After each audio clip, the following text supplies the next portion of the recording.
Esiet sveicināti Tele2 podkāstā Bez limita.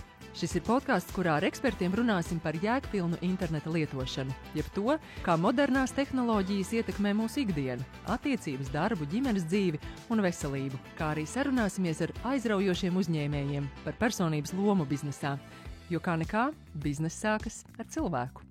Bērnu un jauniešu lasīt prasmi digitālajā laikmetā, taču mēs sarunāsimies noteikti arī par pieaugušajiem, jo mēs nevaram nerunāt arī par sevi, par to, kā tad mēs pielietojam savas lasīt prasmes laikmetā, kad tehnoloģijas ļoti strauji attīstās. Sarunāšos ar Maiju Treili, Latvijas Nacionālās bibliotēkas pētniecības un interpretācijas centra vadītāju. Sveika, Maija! Sveika!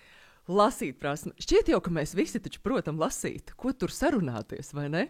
Bet es saprotu to tavu izpētes lauciņu, ka tik spoži ar lasīt prasmi mums nemaz nav. Pastāsti, cik labi mēs protam lasīt un izprast to, ko mēs esam izlasījuši.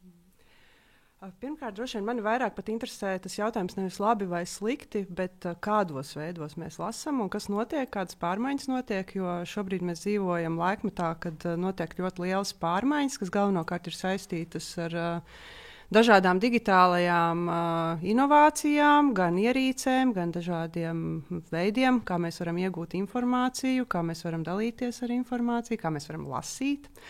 Un mani interesē šis jautājums, un man interesē, kur paliek grāmata šajā laikmetā. Un, par tām prasmēm, protams, tie skaitļi ir dažādi, bet tas arī nav tāds, man liekas, kur var pateikt vienu atbildi, piemēram, ka mēs visi tagad lasām sliktāk nekā pirms 10 gadiem. Tas ir jautājums, kurā sabiedrības grupā, ko mēs uzskatām par lasīšanu, ko mēs uzskatām par labi vai par slikti. Tā kā, tāda viena vienkārša atbilde laikam šeit nebūs. Es atceros, tad, kad es mācījos, man šeit pirmajās klasēs, mums bija tādi lasīšanas testi, kur uz ātrumu bija jālasa kāds fragments no kāda stāsta. Kā mūsdienās nosaka to, kā tad mēs lasām?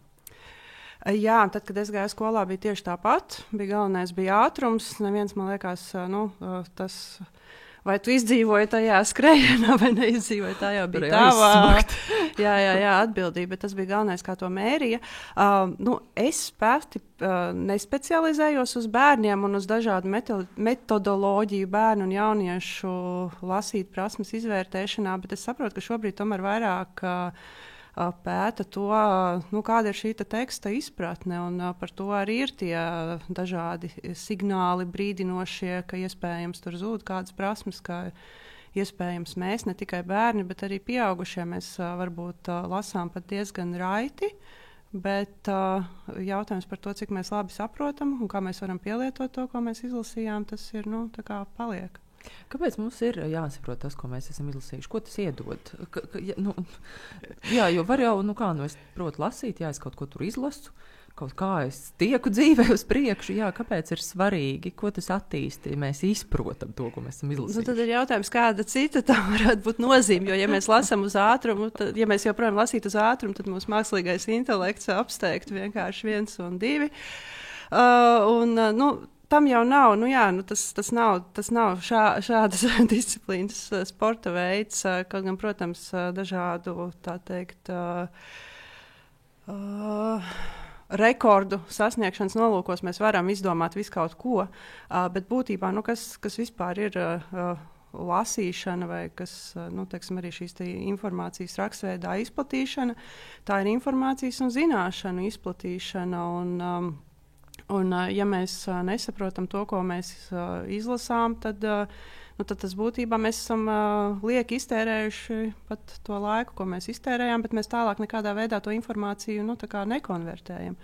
Jo būtībā tas, kas teiksim, līdz ar drukātās grāmatas revolūciju, tās milzīgās pārmaiņas, kas globāli notika, bija tas, ka informācija un zināšanas varēja nodot daudz plašāk, attālinātāk, varēja atstāt nākamajām paaudzēm, nevis tikai mutvārdos, tā teikt, kā mēs tagad sarunājamies un apmainamies ar kaut kādām pieredzēm, informāciju, zināšanām un tam līdzīgi, bet mēs to varam noformulēt, ielikt grāmatas lapās, un to tālāk lasa jau ļoti daudz cilvēki.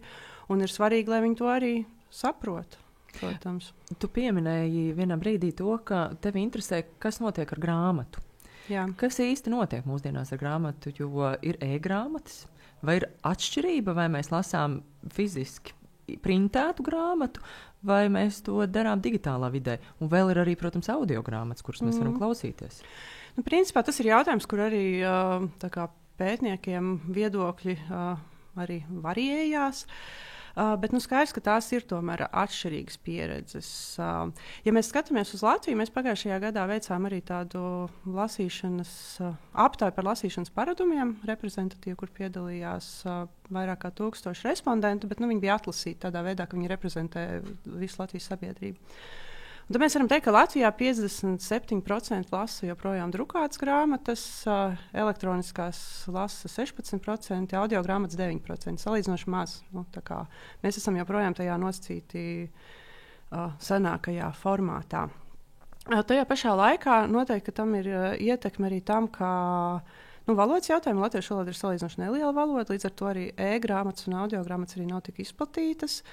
Tur arī atbildes atšķirās, teiksim, cilvēkiem, kuri ģimenē runā latviešu valodā vai krievu valodā. Krievu valodā, teiksim, e-grāmatas bija 2 reizes vairāk, kas ir saistīts arī ar valodas, teiksim, plašumu. Un arī, es domāju, šo grāmatu pieejamību, tostarp, es domāju, arī bezmaksas grāmatu pieejamību, kas arī ir svarīgs apstākļis.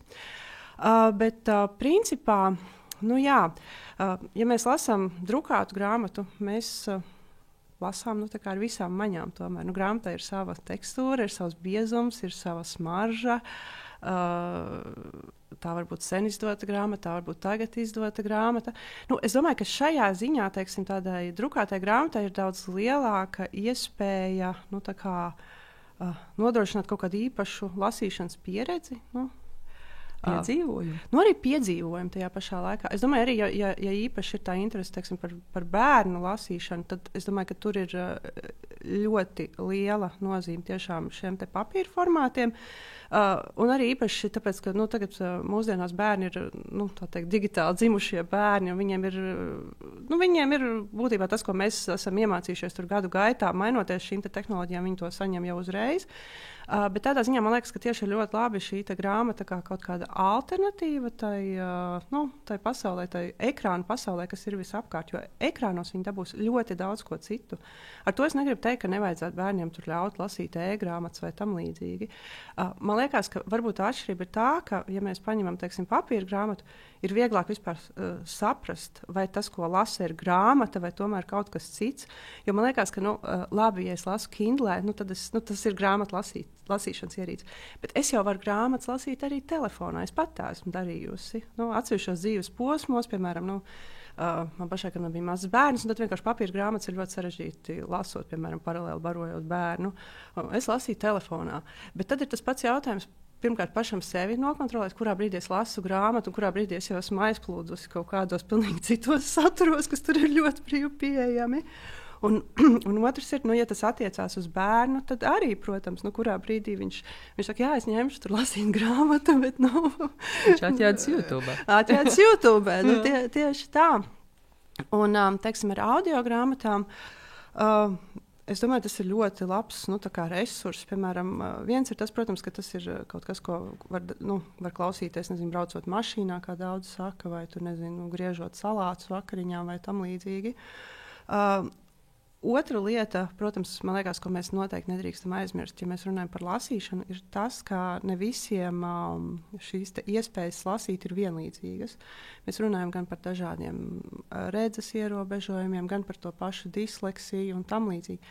Tas ir tas brīdis, kad, man liekas, audio grāmata ir vienkārši fantastiskākais izgudrojums, lai cilvēki netiktu sadalīti pa kaut kādām kastītēm, ka tu vari, tu nevari un tam līdzīgi.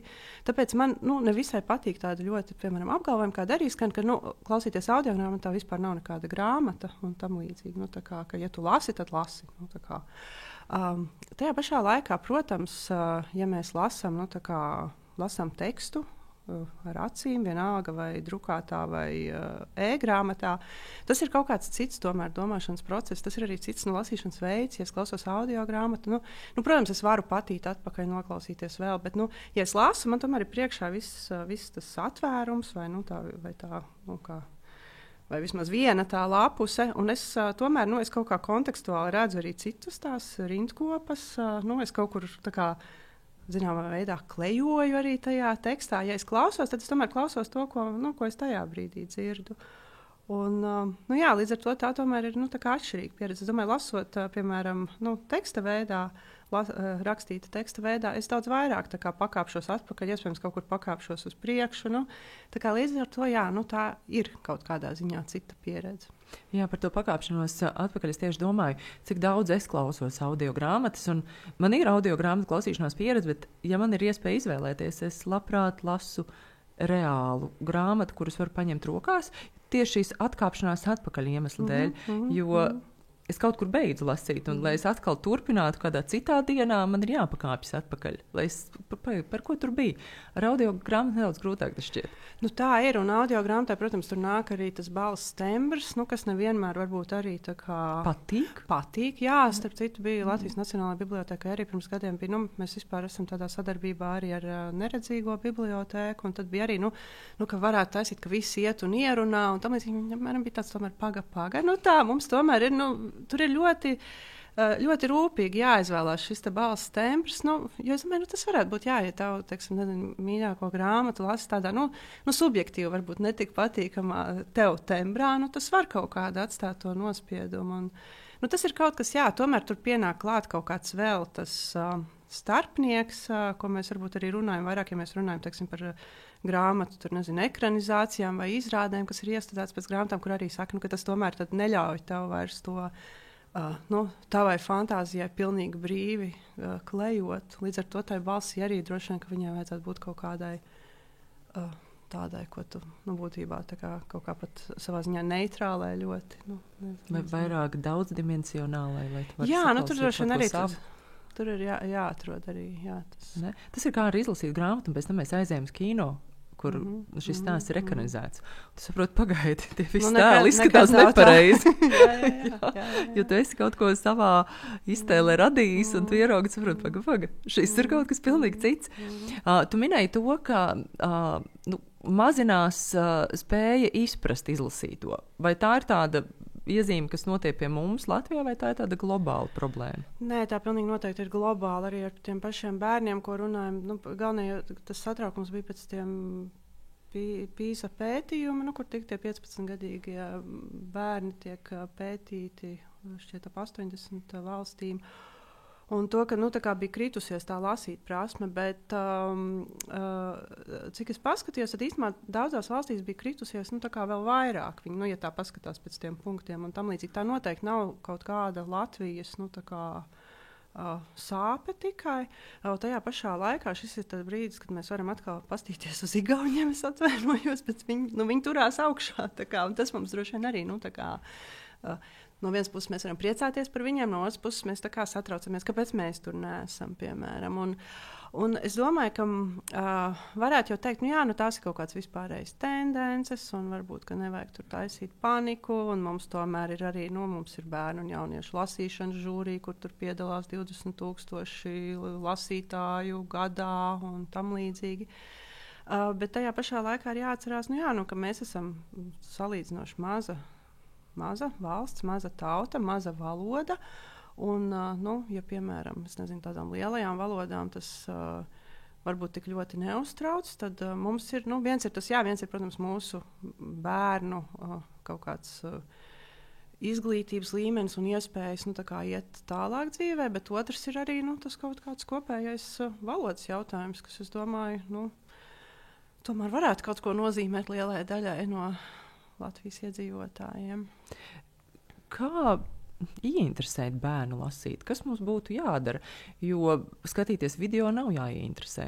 Tur tu atved ar kādu lietotni, un tās ir burtiski dažas sekundes, un tu jau esi ievilkts tajā pasaulē, un ja tur viss ņirb un zib gar acīm, un tas ir ļoti tā emocionāli piesātināti, taču grāmatā iespējams ir jāielasās, līdz tev kļūst interesanti un aizraujoši. Kā mums panākt, lai ieinteresētu bērnu? Hei, varbūt palasi.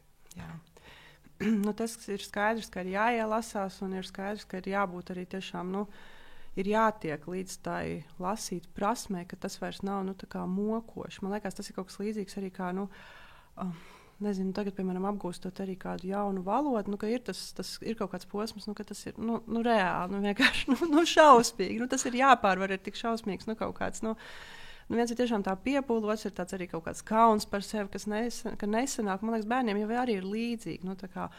Mēs arī, tas jau bija pirms kādiem 8 gadiem, kad mēs atklājām bibliotēkā pastāvīgo ekspozīciju grāmatu Latvijā, un tad mēs universitātē devāmies, tur bija tāds arī eksperimentu centrs, kur mēs filmējām acu kustības, kā bērns, kurš mācās lasīt, lasa, un pieaugušais, kas lasa. Un, tur var redzēt to, ko mēs pirms brītiņa runājam par to, ka mēs lasām, mēs tajā, kas esam prasmīgi lasītāji, mēs peldam tajā tekstā, mēs pārlecam. Un tas bērns, tur bija tā, ka brīžiem es vienkārši sēžu, domāju, vai viņš lasa, vai viņš ir aizmirsis. Viņš burtiski uz to burtu tā, un tas redzes lauks tā izplešās, un viņš sēž, un burtiski tas, kas, mums bija tēvs un dēls, tas, ko tas tēvs ir izlasījis kaut kādās dažās sekundēs, tam dēlam prasīja kaut kādas, nezinu, tur 7 minūtes vai cik. Un vienkārši, bet tas bija tik kaut kā arī savā ziņā, iedvesmojoši, jo es sapratu, ka mēs katrs esam to ceļu kaut kad savā dzīvē nogājuši, un tas nav bijis viegls ceļš. Pat ja mums tagad ir tā kā uzmetot, mēs tiešām pārlasam, mēs varam lasīt pa diagonāli. Mēs tā nevarējām lasīt. Un man īstenībā gribētos tagad satikt to zēnu, kurš tagad droši vien beidz kādu 8. klasi. Un es pieņemu, ka viņš ir labs lasītājs, jo viņš bija mūsu kolēģa dēls. Tā kā gan jau viņam pie tā piestrādāja. Un tad mēs nonākam pie tā nākamā. Man liekas, ka ir jābūt tam, ir jābūt tam pieaugušajam blakus, kas iedrošina. Un pirmkārt, tas, protams, ir ģimenē. Un tas arī ir kaut kas, ko mēs savā aptaujā, kas tiešām parādījās, salīdzinot datus, sakrustojot, ka mēs tur bija arī jautājums, vai jūs kādu formātu grāmatas jūs lasījāt pagājušā gadā, un tur bija 31% kopā, kas nebija lasījuši, tā kā vispār Latvijas iedzīvotāju grāmatas. Tas ir diezgan daudz. Tas ir diezgan daudz, jā. Un tad mēs skatījāmies, sakrustojot, bija cits jautājums, kur bija, vai jums bērnībā mājās lasīja priekšā. Un tad tiem, kuriem vispār nelasīja nekad, tie bija 47%, kas nebija lasījuši nevienu grāmatu. Tātad puse no tiem, kuriem nelasīja, viņi bija, nebija arī paši lasījuši iepriekšējā gadā. Viņi šobrīd nav lasītāji vispār. Savukārt no tiem, kuriem lasīt, regulāri, bija 23 laikam. Tātad tie ir 20% starpība, ko mēs varam tiešām ietekmēt.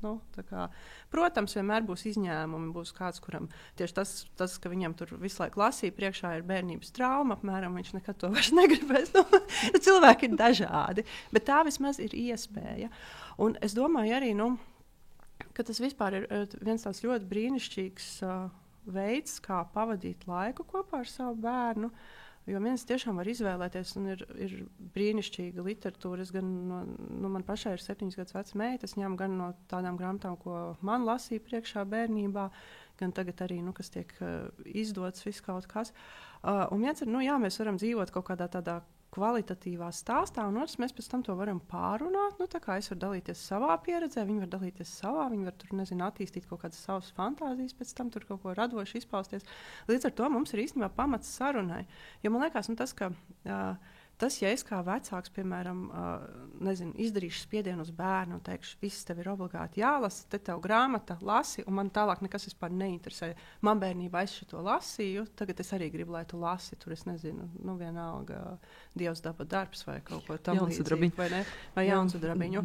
Un tad pēc tam es sašutu staigāšu apkārt un teikšu, redziet, kādi tie bērni mūsdienās ir. Viņš tikai cenšas tikt pie tā ekrāna un nemaz negrib lasīt un tam līdzīgi. Tur ir tas jautājums, vai es to lasīšanu padaru pievilcīgu. Tur ir mazliet arī varbūt tas, ka, varbūt, ka tas bērns, viņš labāk gribētu, ar mani kaut ko tur spēlēties. Man varbūt nepatīk spēlēties, es labāk gribu lasīt tev. Un tur ir drusku tāds, tā, protams, ir kaut kāda mazliet tāda vecāka manipulācija, ka tas ir tas, ko tu vari dabūt šodien. Tu vari dabūt ar mani kopā šo palasīšanu.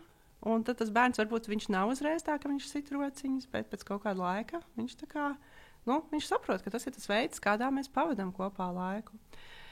Bet es negribu arī visu tā kā nolikt tikai uz ģimenes, jo es domāju, ka ir atbildību, jo tur arī, protams, ka es, piemēram, man lasīja ģimenē priekšā, bet ir daudz, teiksim, citas mammas, tēti, kuriem nelasīja. Varbūt viņiem arī tas nav. Viņi labāk tiešām ies skraidīt, tur nezinu, pāri kaut ko darīt, kaut kādas tādas lietas, ko es savukārt nedarītu, kas arī nodrošina, teiksim, ļoti foršu bērnību un kaut kādu kvalitatīvu kopā pavadīt laiku. Bet te, man liekas, tiešām ir tā kā skola un izglītības sistēmas arī atbildība, jo tas tomēr ir veids, kā ļoti lielu cilvēku skaitu ietekmēt. Un man liekas, vispār teiksim, tāds, viens ir tādā jau tiešām tādā izglītības politikas līmenī, kur tiešām ielikt tajā mācību programmā, es nezinu, ielikt tās 15 minūtes skolā, piemēram, dienā, ko palasa. Kam tas kaut ko atņems, vai to 1 stundu nedēļā, kad viņi var izvēlēties, nezinu, ko vien viņi grib lasīt, un vienkārši dara to kopā, vai šīs lasīšanas dienas grāmatas. Un tad, protams, ir ļoti daudz atkarīgs individuāli no skolotāja. Man meitai ir ļoti labi audzinātāja, kas ir ļoti aizrausies ar to. Un es tiešām redzu, ka tur var izdarīt to, ko vecāks nevar izdarīt, jo tas pieaugušais no ārpuses, viņam ir kaut kāda cita autoritāte tomēr. Un es redzu, ka viņai ir svarīgi. Ja viņiem ir tās 5 grāmatas semestrī 1. klasē jāizlasa, viņa izlasīs. Viņa aizpildīs to dienas grāmatu un uzzīmēs, jo citi arī to dara. Cilvēks ir sociāla būtne un ir svarīgi radīt tos sociālos apstākļus, kas būtu arī vienlīdzīgi tādā ziņā, jo ir skaidrs, ka ne katrs būs tas grāmatlasītājs. Tas ir arī mīts, tāds, ka bija tie, nezinu, pilnīgi zelta laiki, kad visi lasīja. Ja mēs paskatāmies, tur, nezinu, presē senāku laiku, tur arī tā problemātika bieži bija diezgan līdzīga. Bet vismaz iedot to iespēju, man liekas, tas ir tas, ko mēs kā sabiedrība varētu mēģināt tomēr izdarīt. Es kā mamma varu teikt, ka tas patiesi darbojas, jo mana bērnu skolā, meita jau ir vidusskolā, jau ir pavisam citā virzienā, bet jā, viņiem katru dienu ir šī lasīšana, ir lasīšanas dienas grāmata, un ar prieku ņem līdz grāmatas, kuras vēlas izlasīt, un ar milzīgu aizrautību lasa arī mājās. Bet es atceros par savu skolas laiku, un man šķiet, tas bija vienkārši ģeniāli. Mēs mācījāmies vidusskolā, mums bija latviešu valodas literatūras skolotāji, kas bija arī mūsu klases audzinātāji. Viņi bija brīnišķīgi. Protams, ka bija jālasa Jāzeps un viņa brāļi un citas grāmatas, kas tev nešķita ārkārtīgi aizraujoši, kā tādam 16, 17 gadus vecam pusaudzim. Bet tas, ko viņa darīja, viņa saka, ok, mēs lasīsim to, bet mēs lasīsim arī kaut ko aktuālu, mūsdienīgu. Mēs lasījām Ingu Ābeli, mēs lasījām tādu bija karoks, mēs lasījām tādu literatūru, mēs bijām ārkārtīgi aizrauti, ka mums ļāva arī iedziļināties tādā mūsdienu, to laiku mūsdienu literatūrā, kas mūs aizrāva, ka tu nemokies pie mērnieku laikiem. Ja? Ir svarīgi izlasīt, bet tu neej bojā, jo tā ir vienīgā literatūra, kas tev ir jālasa. Jā, tas ir ļoti svarīgi. Man liekas, tas skolotāja nozīme un tā spēja tiešām salikt to aktuālo varbūt ar kaut ko, kas ir jāzina kā kaut kāda varbūt kultūra vēsturiska vērtība, bet es teiktu, ka man liekas, tomēr pie tās lasīšanas ir jāķerās ar to aktuālo un ar to, kas var tiešā veidā, kaut kādā veidā sabalsoties ar to jaunā cilvēka dzīvi, kas var kaut kā rezonēt, kaut kā, iespējams, kaut ko izmainīt. Un tas var, ar labu skolotāju, to var atrast arī 19. gadsimtā īstenībā var. Bet es pat atceros, tas ir 20. gadsimts, es arī tādos pusaudzes gados lasīju Jaunsudrabiņa Aiju romānu, kas ir tāds psiholoģisks, un es biju tiešām tā kā uz mutes, kā saka.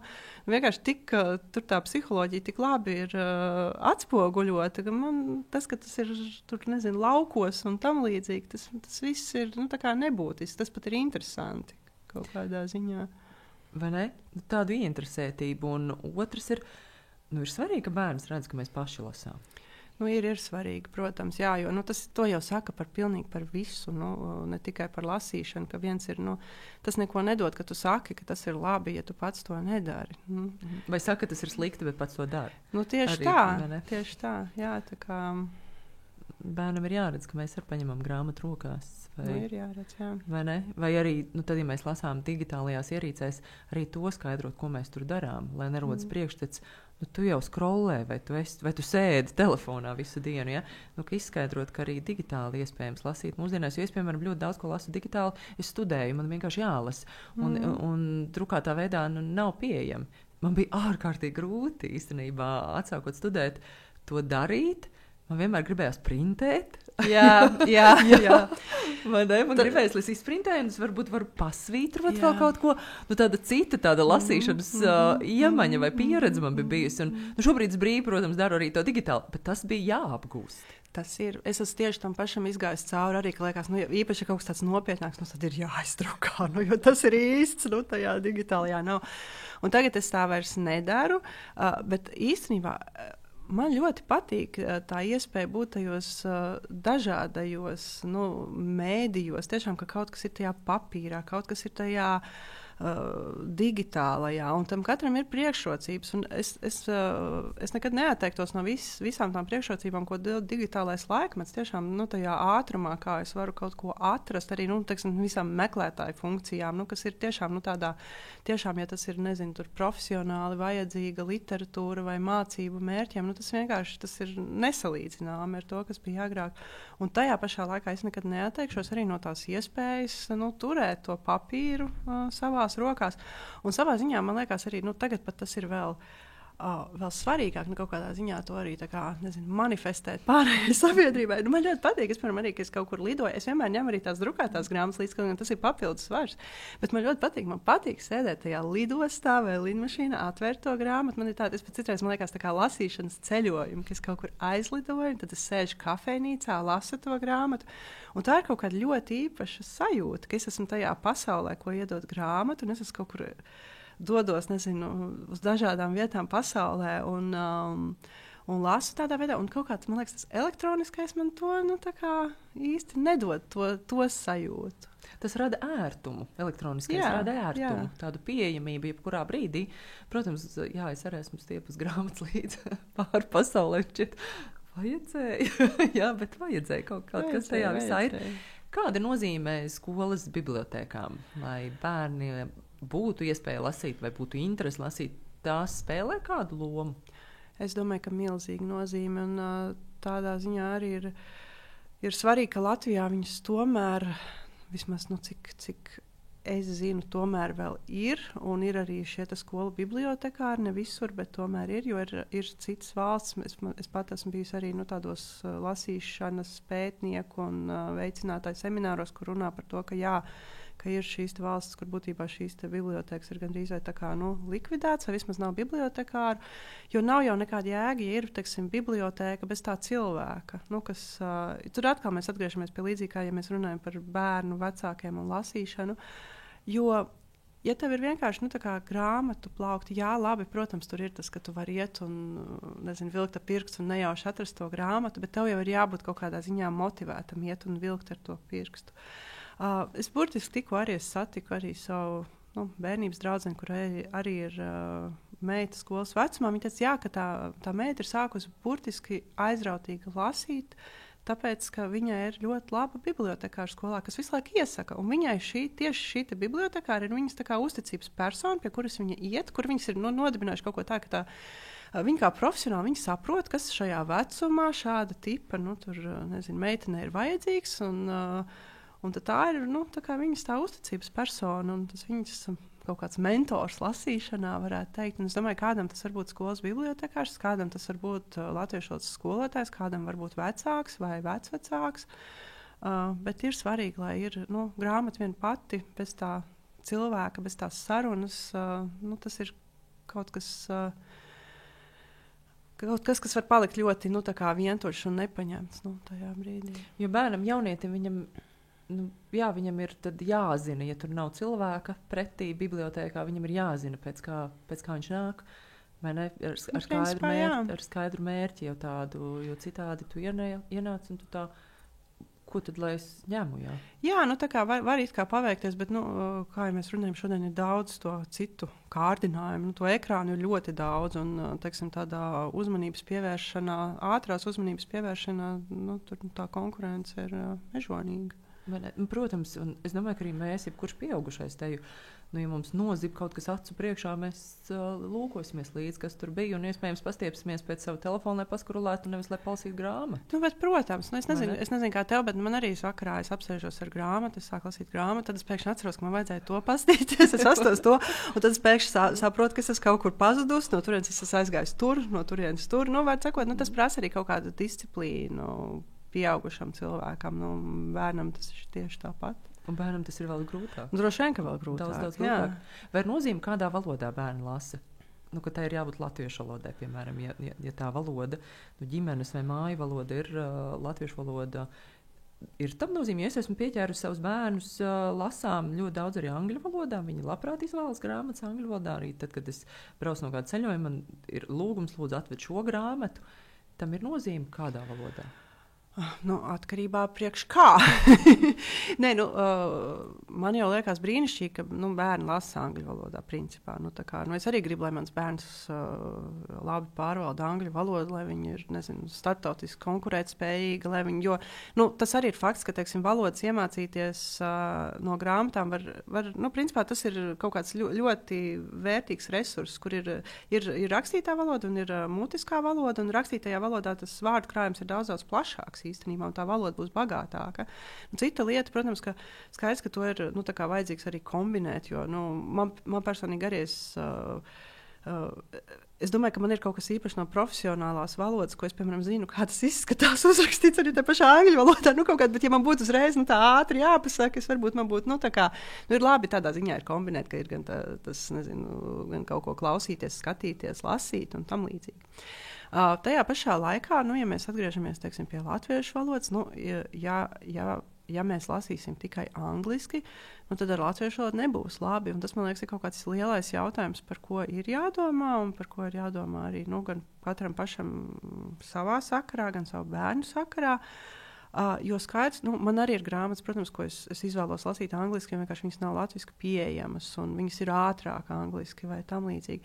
Otra lieta man kā cilvēkam, kura dzimtā valoda ir latviešu valoda, un lai cik labi es iemācītos jebkuru citu valodu, tāpat tas ir tas, no kā ir mana, pasaules uztvere veidojusies, tā mana mentalitāte, tas, kā es, redzu, kā es domāju, jā, un pat ja es arī kaut kādu ilgāku laiku dzīvotu, piemēram, angliski runājošā vidē, un pat ja es sāktu domāt angliski, es nekad nebūšu šajā valodā tik niansēta kā latviešu valodā. Un tad ir jautājums, vai mēs vēlamies šo valodu saglabāt, tajā niansētajā veidā, lai viņa attīstās, lai tā attīstās visos līmeņos, gan sarunu valodas, gan rakstu valodas, gan terminoloģijā, gan arī visos žargonos un tam līdzīgi, visos tā kā līmeņos. Vai arī mēs to paturam tikai, mēs sarunājamies virtuvē tur apmēram, un tad mēs, lasām grāmatas angliski, darbā sarunājamies angliski, kā ļoti daudzi. Un tas ir iespējams kaut kāds arī scenārijs, un ne tikai, protams, latviešu valodā, daudzām mazajām valodām, bet tad ir tas jautājums, ja mēs tomēr, ja mums izdevās, 20. gadsimta sākumā nodibināt to savu valsti, kuras pamatā lielā mērā ir tā, tā nācijas ideja, tā mūsu valoda, un tas ir tas, kas mūs atšķir. Vai mēs gribam būt kaut kāda, globālas pasaules, kaut kāda, nostūrīts, kas runā tādā pidgin English, vai mēs gribam ar savu noteiktu kultūru, kur ir dziesmu svētki, kur ir savas grāmatas, kur mēs iespējams ļoti labi runājam angļu valodā, varbūt arī vācu, varbūt franču, ja mēs pasapņojam, bet kur mums ir tāda kaut kāda spēcīga, spēcīga šķautne, kas nav citiem un kas ieinteresē citus, jo mums ir cilvēki gan Vācijā, gan Japānā, kas speciāli mācās latviešu valodu, kam liekas vienkārši tik interesanti un tam līdzīgi. Tāpēc man liekas, ka tur arī ir kaut kāda droši vien, varbūt vecāka atbildība, ka, ja es gribu, es veicinu, lai tu lasi angliski, bet, varbūt, ka tomēr, piemēram, mēs izdomājam, ka tik ilgi laiku tu lasi latviski, tik ilgi laiku tu lasi angliski, vai kaut kā mēģināt piedāvāt to, to latviešu valodas pieredzi arī lasīšanā vairāk. Ja man kāds jautātu, cik tu grāmatas šogad izlasīji, es varētu nosaukt ļoti daudz bērnu grāmatas. Cik es esmu izlasījis, es saprotu, ka pārsvarā tomēr šī literatūra un tad zinātniskā literatūra, kas ir, jā, tu saproti, ja tu lasi priekšā bērnam, bet tad tu priecājies patiesībā arī par to, nu, ka tu iedod bērnam iespēju klausīties šajos stāstus. Tas ir īpaši. Man meita, kura jau ir, nu, jau drīz būs 17 gadus veca, un viņa saka, tas bija tik forši, tu katru vakaru, kad es biju maz, nāca lasīt, un tad tu dziedāji. Un tā ir ļoti laba sajūta, man šķiet, kuru iedot. Un arī pašam sev pieaugušiem, man šķiet, tas ir tāds foršs savienošanās veids, jo es neesmu mamma, kas spēlējas. Jā. Jā. Tu zini kaut ko par to, jā? Jā, nu, man liekas, es arī neesmu mamma, kas spēlējās.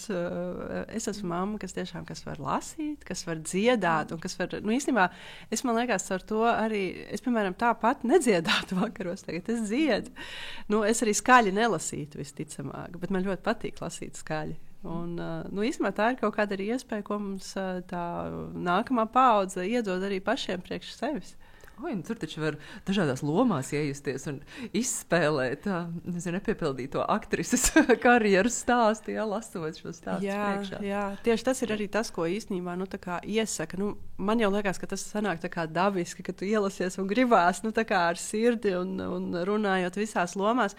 Bet jā, ka tas ir ļoti svarīgi, tā kā arī lasīt tiešām pašam ar to interesi un aizrautību un ar to izteiksmīgumu un lomās, jo, ja tu vienkārši, nezinu, nu, tāpat formāli apsēdīsies un lasīs tās kaut kādas, nezinu, noteikto lapušu skaitu, un tas bērns jutīs, ka tu īstenībā domā, kad pats aiziet un, nezinu, sākt scrollēt to TikToku, Facebooku vai ko, nu, kurš tur ņemās. Viņš jau to jutīs, bet ja tu tajā brīdī esi caur to, nezinu, caur to tekstu, jūs saslēdzaties, un tā ir kaut kāda arī tāda, nezinu, jūsu kopīga pieredze, man liekas. Nu, tas ir kaut kas tāds, ko neaizmirst īstenībā. Paldies, Maija, tev par sarunu. Patiesi tu rosināji domāt un iespējams arī apstiprināt sev, ka cik svarīgi ir lasīt bērnam priekšā šos stāstus un kopā izvēlēties, ko tad mēs nākamo lasīsim. Un, paldies arī jums, kas skatījāties, klausījāties. Un, noteikti katram ir sava vieta un laiks gan digitālām ierīcēm, arī iespējams paskrolēšanai kādā brīdī. Tam ir savs laiks, bet neaizmirst par iespēju lasīt. Un sagādāt arī sev pašam iespēju lasīt. Un ja vēl mājās aug bērni, nu, ka arī viņiem pavērt šo ceļu uz grāmatu pasauli, jo nu, tas ļoti raisa iztēli un tas palīdz kaut kā pasauli redzēt nu, tādu daudzslāņainu, man šķiet. Ja, tu bagātinies. Un man ļoti patīk teiciens, ka, lai mēs kaut ko varētu uzrakstīt, mums ir ļoti daudz jāizlasa. Un mēs varētu pie tā pieturēties. Nu, jā. Atliek tikai piekrist. Jā, paldies par sarunu. Paldies, un mēs tiekamies drīz. Tā.